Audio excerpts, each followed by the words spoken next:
Hey everybody, how's it going? In today's video, I have something interesting that I want to share with you guys, and it's something that I've learned in the past week from working with Alex McKechnie and John Lee of the Toronto Raptors. And so we're going to be talking about core training and looking at it from a different perspective in terms of a performance point of view. So what I have here, guys, is a diagram.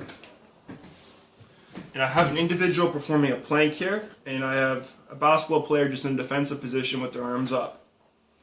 So, what I want you guys to think about here is how does a plank transfer to an individual in a basketball defensive position? Now, the thing is though, guys, the plank is that you're lying in a prone position. So how does lying in a prone position, how is that applicable to an individual standing up, moving around, moving their arms and legs around, and moving their torso around? How is that applicable? Now, to be honest, it's not very applicable at all, because you're never lying in the prone position, you're never lying on the ground in a sport like basketball or even a sport like hockey or soccer. So, what you guys need to think about is, how can you train the core in a more functional and applicable point of view from moving around and standing? That's something I want you guys to think about as well. Because the plank itself, it's a great exercise for developing the abdominals, for developing core stability as well, but it's not very applicable because you're in that prone position lying on the ground.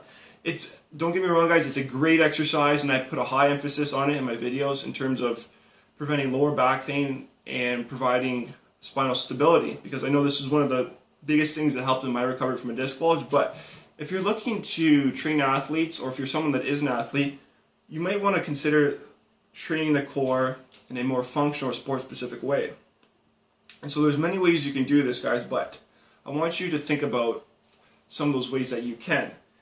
And what it's called is basically integration movement. So you're integrating all different muscles, whether that's through the chest, arms, the abdominals, the rector spinae, glutes, whatever it is. You're trying to integrate all those muscles together, and you want to get them to fire everything, because power is basically generated from proximal, from the middle here, to distal, to the outside.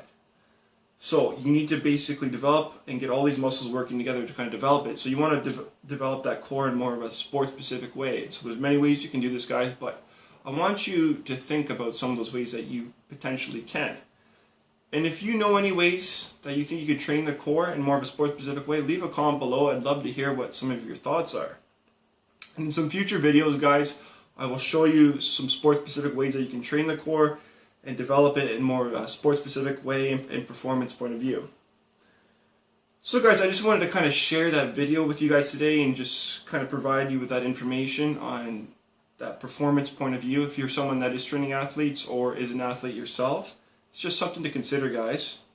And so I will leave it at that, and also stay tuned for some future videos where I'll be showing you specific ways to train the core in more of a sport-specific way. Okay, guys, so if you enjoyed this video, be sure to give it a thumbs up, and if also you want to see more fitness videos or fitness tips, be sure to subscribe to my channel. Okay, guys, so all the best, and until next time.